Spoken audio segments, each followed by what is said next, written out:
미국 CPI가 예상을 뛰어넘어도 한참 뛰어넘은 9.1%로 나왔는데 증시는 생각 외로 멀쩡하네요. 학창 시절에 비유하면은 당장 2주 뒤에 신체 검사하는데 내 몸무게 지금 91kg 나왔다고. 이거 이제 이대로 가면 애들 앞에서 정말 개망신 나가는데 어떡하냐고. 지금 2주밖에 안 남았는데. 아무튼 어제 내일 뉴스에서 미리 얘기한 대로 이번 결과는 낮게 나오면 오히려 다음 달에 이거 다시 올라갈 수 있다고 경계하고, 반대로 높게 나오면은 이제 정말 피크 찍었구나, 볼장 다 봤구나 하고 안도렐리 나올 수 있다고 웰스파고에서 분석한 그 시나리오가 맞아 떨어지는 건가요? 아무튼 오늘 우리 증시 CPI 쇼크를 이겨내고 코스피는 보합, 코스닥은 상승 마감, 이렇게 선방한 이유를 세 가지로 정리해 보겠습니다. 그 다음은 이제 이 현재 상황을 추세적인 반등 시그널이라고 보기 힘든 그런 이유도 세 가지 또 정리해 보겠습니다. 일단 좀 스포일러를 투척하자면은 오늘 증시 선방한 비결이랑 여전히 의심을 거둬서는 안 되는 이유, 여기 공통적으로 들어가는 사람이 바로 바이든입니다. 우선 이번 6월 CPI 결과 9.1%는 누가 봐도 악재가 맞고, 이 정도면은 당장 7월 26일 금리 인상을 앞둔 연준을 공격적으로 아니면 매파적으로 자극하기에 충분한 수치였습니다.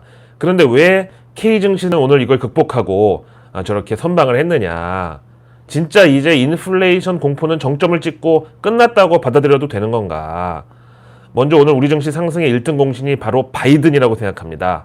올 초만 해도 자기네 바이든 정부는 증시 상승률을 보고 경제 성과를 판단하지 않겠다고 그렇게 겁을 줬더니 바이든이 오늘은 왜 또 도움을 줬냐. 이번 CPI 결과에 대해서 한마디로 난 이거 인정할 수 없어요, 난 인정 못해, 이렇게 평가했습니다. 아니, 현직 미국 대통령이 미국 정부 노동통계청이 발표한 소비자 물가지수에 대해서 이거 버려야 될 수치라고, 난 이게 못 믿는다고 그렇게 말을 했다고요. 그것도 뭐 그냥 사석에서 야 이거 진짜 미치겠네, 당장 11월 중간선거도 이제 4개월밖에 안 남았는데 소비자 물가 너는 진짜 끝까지 도움이 안 되는구나 이러면서 이거 누가 구라라고 나한테 말 좀 해줘. 이렇게 사석에서 술 한잔 하다가 그냥 얘기한 것도 아니고 백악관 공식 성명을 통해 가지고 CPI 통계 조사 방법이 구식이라서 최근 유가 하락을 반영하지 못했다고. 그리고 마찬가지로 식량하고 곡물 가격도 지난 5월보다 6월이 더 낮았는데 이렇게 수치가 더 높이 점프를 한 이 상황이 바로 데이터가 한참 뒤쳐져 있다는 그런 뜻이라고 지적질을 했습니다. 그러면서 뒤이어서 유가를 낮출 수만 있다면 내가 할 수 있는 모든 것을 계속하겠다고. 그 다음 이제 연준이 인플레이션하고 싸우는 것을 돕기 위해서 필요한 지원을 아끼지 않겠다, 이렇게 얘기했습니다. 그러면서 일단 책임은 연준 FOMC에서 한 번 더 금리 인상 세게 조져라, 이렇게 떠넘겨버렸고, 그리고 이번 주말 이제 사우디에서 내가 빈살만이랑 만나가지고 진짜 빈살만 만지다 오는 게 아니라 순살만으로 완전히 큰 성과를 거둬가지고 돌아올 테니까 기대해달라, 이렇게 발언을 했습니다. 그 다음 오늘 우리 증시에서 안전판 역할을 했던 두 번째 재료는 바로 한미 통화 스와프. 그렇다고 뭐 한미 통화 스와프 계약이 체결됐다는 게 아니라 이르면 이번 주말에 한미 통화 스와프 논의가 가능하다는 건데요. G20 재무장관이 마침 열립니다. 이 자리에서 제롬 파월하고 이창용 한국은행 총재가 중앙은행 수장으로서 첫 만남을 가집니다.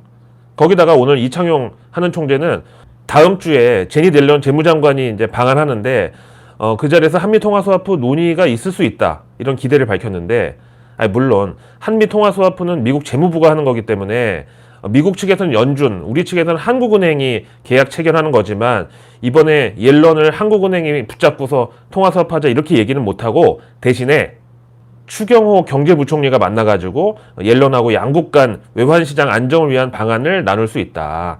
그럼 이제 이게 흔히 정치권에서 얘기하는 군불대기 정도의 영향력을 가질 것으로 기대한다고. 거기다가 이제 제닛 옐런이 과거 연준 의장 시절에 우리하고 통화 스와프 체결했던 적도 있고 하기 때문에 실무적으로는 상당히 좀 말 꺼내기가 편하다, 요 소리죠.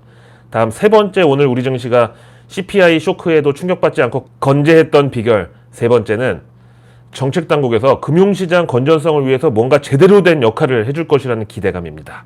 여기에는 공매도 한시적 금지안 내지는 공매도 제도 개선도 포함이 되는데, 일단 오늘 옵티머스 사태의 주범 김재현 대표에 대해서 재판부가 징역 40년 때려버렸습니다. 물론 범죄 규모가 1조 원대긴 하지만 이 정도면 진짜 화이트 컬러 범죄치고는 엄청난 형량입니다.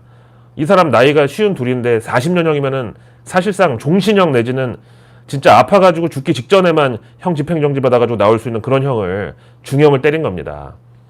다음 오늘 금융위 발표에 따르면은 금감원 직원들이 주식 투자 규정 위반으로 무더기 징계를 받았다고 합니다.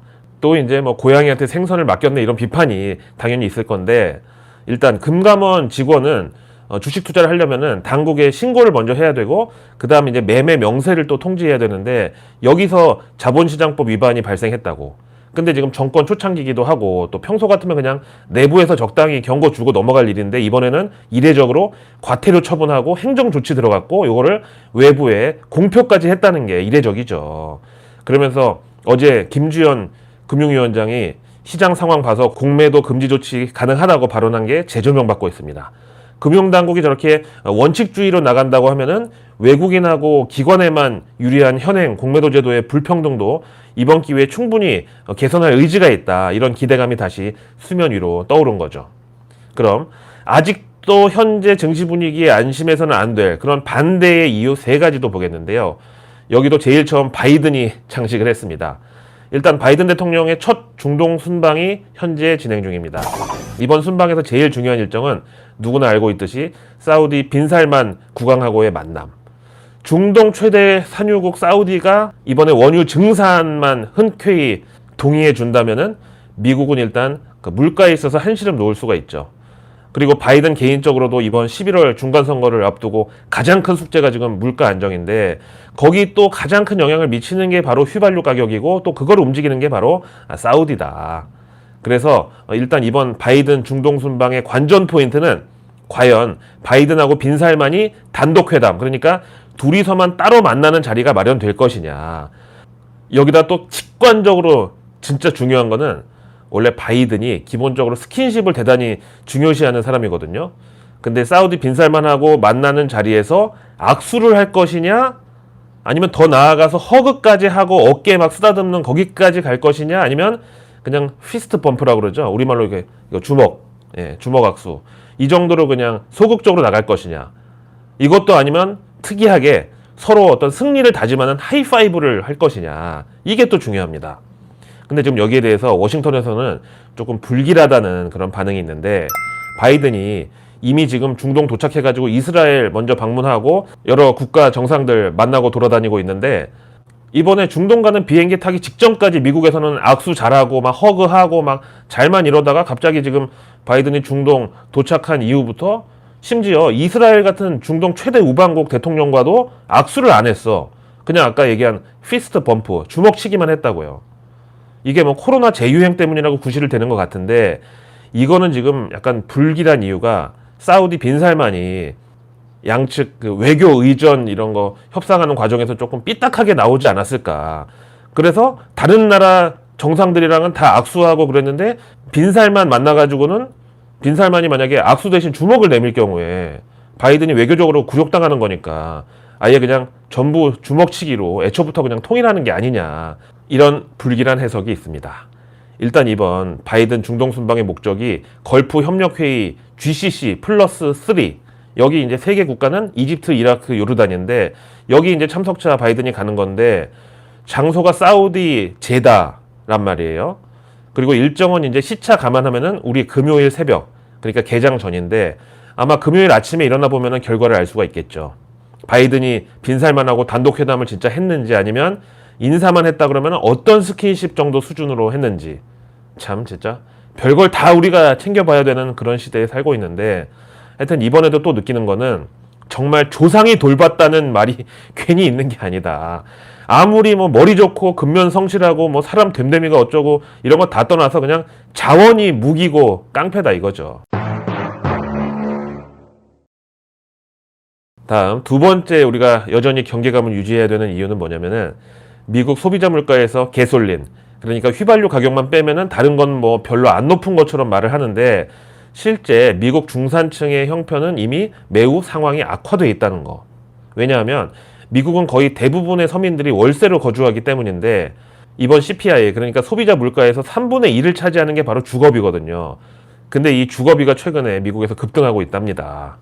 미국 월세가 6월 기준으로 한 달 만에 0.8% 올라가지고 정말 기준금리 0.75% 오른 거 그대로 반영이 됐는데, 이렇게 한 달 만에 월세가 0.8% 오른 게 36년 만에 처음이래요.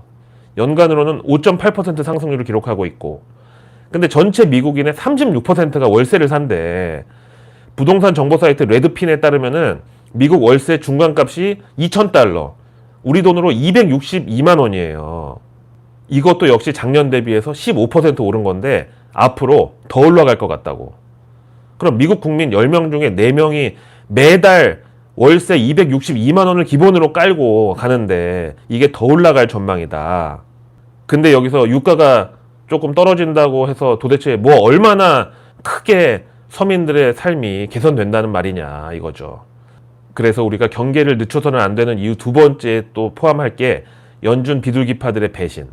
아시다시피 비둘기파는 통화 완화 기조에 호의적이고 긴축에는 조금 신중하자는 그런 스탠스를 가진 사람들인데, 연준 내 그런 비둘기파 임원들조차 당장 12일 남은 7월 FOMC에서 야 이거 이래서는 안 되겠다, 진짜 충격 요법으로 100bp 1%포인트 금리 인상 내질러야 된다고 돌아섰다고 합니다. 비둘기파 중에 한 명인 메리 데일리 샌프란시스코 연은 총재는 이번 CPI에 대해서 뭐 어차피 좋은 소식도 기대 안 했는데 진짜로 안 좋은 소식이 나왔다고, 그러면서 1%포인트 금리 인상 가능하다고 했고, 다음 애틀란타 연은 라파엘 보스틱, 이분은 여러 번 제가 소개했지만 연준에서 최초의 흑인 지역 연은 총재 겸 흑인 최초 FOMC 투표권자인데, 왜 지난 6월 당시에 한 9월 정도 되면 연준이 금리 동결하면서 긴축을 잠시 쉬어갈 수 있다, 관망이 필요해 보이는 시기가 9월쯤 온다고 이렇게 발언했다가 여기에 글로벌 증시, 원자재 가격 전부 급등을 하니까 다시 다른 연준 임원들이 나서가지고 쟤 저거 진짜 이라고 뭣도 모르면서 하는 말이라고 아예 대놓고 그냥 망신 주고 디스했었는데, 하여튼 그 라파엘 보스틱은 이번 CPI 9.1% 결과 보고 나서 기자들이 이 정도면 당장 2주 뒤에 금리 1% 인상도 가능한 거 아니냐 이런 질문에 대해서 Everything is in play, 우리말로 모든 것이 열려있다라고 답변했습니다. 그래서 실제로 현재 패드워치에 반영된 7월 26일 FOMC에서 연준이 금리를 100bp, 그러니까 1%포인트 한 방에 올릴 확률이 지금 75%까지 올라가 있습니다. 간밤에 CPI 발표되자마자 나스닥 선물 완전히 절벽 아래로 추락하면서 이게 80%를 한때 넘어가기로 했는데, 보시다시피 100bp 금리 인상 확률이 CPI 발표 전인 하루 전만 해도 7.6%였는데 하루 만에 75%로 10배 가깝게 뛰었다고요. 월요일 내일 뉴스 미리 보기 해서 얘기했잖아. CPI 결과 얼마 나오든 이게 만약에 확률 50% 넘어가면 다시 달러 가치 급등한다고. 오늘 우리 원달러 환율 다시 1313원 찍었습니다. 그 다음 마지막 아직도 경계감을 유지해야 되는 세 번째 이유로는 바로 중국, 그리고 시진핑. 그거 아세요? 분당에 중국집 이름이 시진핑 있어요. 가보지는 못했고 지나가다 보고서 막 빵 터졌는데 혹시 여기 가보신 분들 맛은 어떤지 궁금합니다. 하여튼 시진핑 중국 주석이 지난 홍콩 방문 이후로 현재까지 공식 석상에서 자취를 감춘 상태라고 합니다. 그래서 코로나에 걸렸다는 소문도 있고, 또 작년에 뇌동맥류 시술받은 이후 다시 뭐 심각한 병세가 나타난 거 아니냐 이런 썰 등이 있는데, 일단 시진핑 3연임하고 동시에 종신 집권이 결정되는 10월 제20차 전국 대표 대회, 이거를 3개월 앞두고 있는 상황에서 시진핑이 지금 도대체 어디서 뭘 하고 있는지가 초미의 관심사입니다. 일단 7월 말에 베이다이허 회의가 또 있는데, 여기는 전현직 공산당 최고위급 지도자들이 모이는 비공개 회의인데, 여기도 만약에 시진핑이 안 나타나면은 현재 의혹은 더 커질 수밖에 없다. 사실 중국의 파벌, 그리고 권력을 둘러싼 암투, 이런 거 진짜 공산당 내부자가 아니면 알기 힘든데, 지난 헝다그룹 파산 위기에 이어서 이번에는 완다그룹 위기설이 또 퍼지고 있습니다. 일단 헝다그룹은 단순한 부동산 기업이 아니라 포천지 기준으로 세계 기업 랭킹 122위의 대기업이었는데, 갑자기 작년 9월 그 부도설에 휩싸인 내막을 보면은 헝다가 시진핑하고 대립각인 공청단하고 상하이방에 오랜 기간 스폰서 역할을 해왔던 게 시범 케이스로 걸려가지고 그런 사태가 났다는 설이 있었습니다.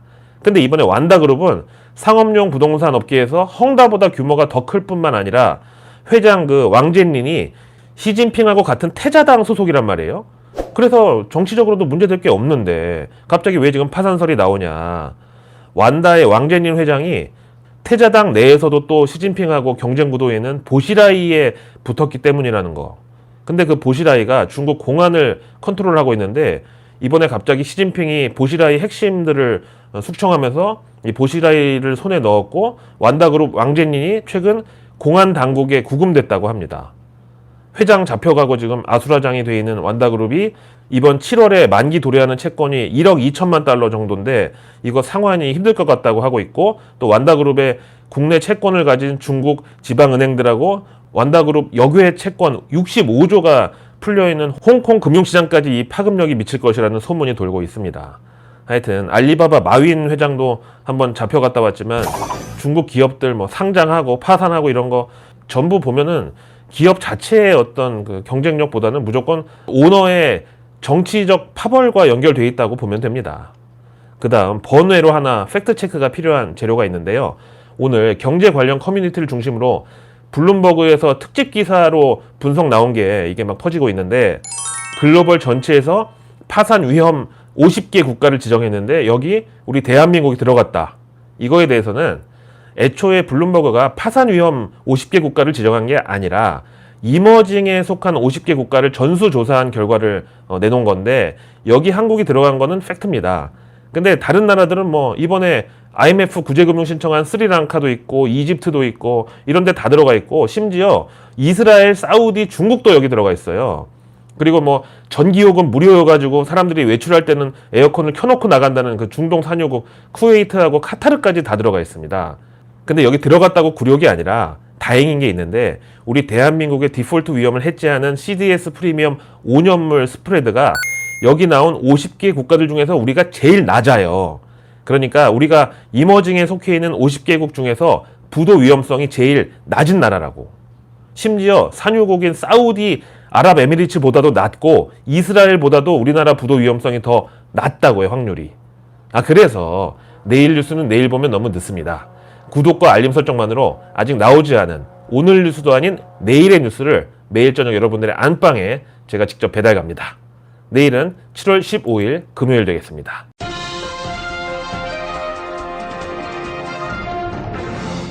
먼저 정부 일정은 코로나19 중대본 회의가 열립니다. 지금 원숭이 두창의 확산세가 심상치 않고 그 다음에 코로나 변이에 대한 우려가 또 퍼지고 있습니다. 그리고 내일 2022년 제1차 인수공통감염병 대책위원회도 역시 열립니다. 요거는 이제 당연히 개인 방역 관련해가지고. 그리고 내일 정부에서는 우주산업, 제조 서비스 경쟁력 강화 전략을 드디어 발표합니다. 요거는 뭐 항공우주, 그냥 기업명이 그런 것도 있고 최근 들어서 누리호 발사 이후로 소문에 사서 뉴스에 팔자는 그런 매도세에 시달리긴 했지만 여전히 장기적 가치가 있는 재료다. 내일 산업부는 친환경 선박센터 개소식 및 조선인력 간담회가 있습니다. 보도자료 제목까지 나와 있는데 친환경 선박, 개발 실증, 돛을 달다. 증시의 친환경 선박 테마주 그대로 있죠. 그리고 내일 과기부는 2022년도 상반기 소프트웨어 사업 우수 발주자 8인 시상식을 엽니다. 소프트웨어 업계에서도 요즘 보안 쪽이 가장 핫하다고 해요. 그리고 내일 해수부는 그린쉽 K 통합 사업단 출범식을 엽니다. 친환경 선박 전주기 기술 개발 현판식. 이거 내일 친환경 선박 관련된 테마가 여러 부처에서 공동으로 막 밀게 되네요. 내일 그리고 농식품부는 농촌 지역 생활권 활성화를 위한 농촌협약 체결식이 있습니다. 요거는 스마트팜. 그리고 방통위는 방송 광고 지원 대상 혁신형 중소기업을 선정한다고 합니다. 요거는 요즘 이제 이상한 변호사 우영우 때문에 잘 나가는 콘텐츠 제조사들. 요게 이제 수혜가 되겠고. 그리고 내일부터 이틀 일정으로 G20 재무장관 회의가 열립니다. 인도네시아 발리에서 개최되고요. 이번에 이제 추경호 경제부총리, 이창용 하는 총재가 우리나라에서 참석을 하는데 앞에 얘기한 대로 만약에 이르면 이 자리에서 한미 통화 스와프가 논의, 살짝 언급 정도라도 나올 수 있습니다. 자, 내일 경제 일정은 6월 수출입 물가지수 나오고요. 이거는 우리가 뭐 무역 수지 통해서 이미 수입 물가 엄청 높은 거 다 확인을 했기 때문에 새로운 악재는 아니고 그 다음에 상반기 외국인 직접 투자 동향도 역시 공개됩니다. 그리고 상반기 및 6월 자동차 산업 동향도 내일 함께 나오고 중국에서는 2분기 GDP가 발표됩니다. 이때가 이제 중국 당국의 제로 코로나 봉쇄에 있던 시기였기 때문에 당연히 결과는 안 좋을 것으로. 대신 그만큼 중국 정부의 경기 부양책을 기대하는 아이러니한 그 투심이 또 형성될 수 있죠. 다음 중국에서 내일 6월 주택가격지수, 산업생산, 소매 판매, 실업률, 고정자산 투자 이렇게 왕서방에 진짜 건강 검진 결과 다 나오네요. 뭐 혈압, 콜레스테롤, 간 수치, BMI 막 다 나오는 거죠. 그리고 내일 일본도 5월 소매 판매 나오고 미국 역시 6월 소매 판매, 산업 생산 설비 가동률, 수출입 물가 지수까지 공개됩니다. 그리고 미국의 7월 미시간대 소비자 심리 지수, 그리고 7월 엠파이어 스테이트 제조업 지수 역시 나오는데 이제 FOMC를 12일 앞두고 있는 상황에서 모든 심리 지표도 다 중요하다고 봅니다. 그리고 내일 앞에 얘기했던 라파엘 보스틱 아틀란타 연은 총재가 또 연설을 가집니다. 그리고 내일 이벤트는 대한민국 드론 UAM 박람회가 16일까지 이틀 일정으로 열리는데 국토교통부가 주최하고 항공안전기술원, 한국국토정보공사, 한국교통안전공단이 주관을 합니다. 요거 이제 뉴스플로우에 타기 좋죠. 대한민국 드론 UAM의 현주소 어디까지 왔나? 그럼 이제 또 파주에서 광화문까지 7분, 동탄에서 강남역까지 15분 또 이런 얘기 나오고, 그럼 드론 관련주들 있죠. 내일 증시 일정은 HPSP가 신규 상장하는 날이고, 그 다음에 우리금융지주가 경영전략회의를 내일 개최합니다. 횡령 사건도 있었고, 그 다음에 최근에 금리 인하라는 금융당국의 압박도 있고 해서 여러 가지 좀 은행주들 전체적으로 요 결과를 공유하지 않을까. 그리고 내일 JYP 엔터 소속의 있지가 새 미니 음반 체크메이트를 발매한다고 합니다. 그리고 오늘 우리 옵션 만기일이었는데 내일은 뉴욕 증시가 옵션 만기일 되겠습니다. 그리고 미국에서는 유나이티드 헬스그룹, 웰스파고, 블랙락, 그리고 뱅크 오브 뉴욕 멜론의 실적 발표가 예정되어 있습니다. 자, 오늘 하루도 고생 많으셨고요. 저는 주말에도 지켜보고 있다가 상위 1% 정보 취급자들만 독점하는 정보가 있으면 곧바로 영상 제작해가지고 돌아오겠습니다.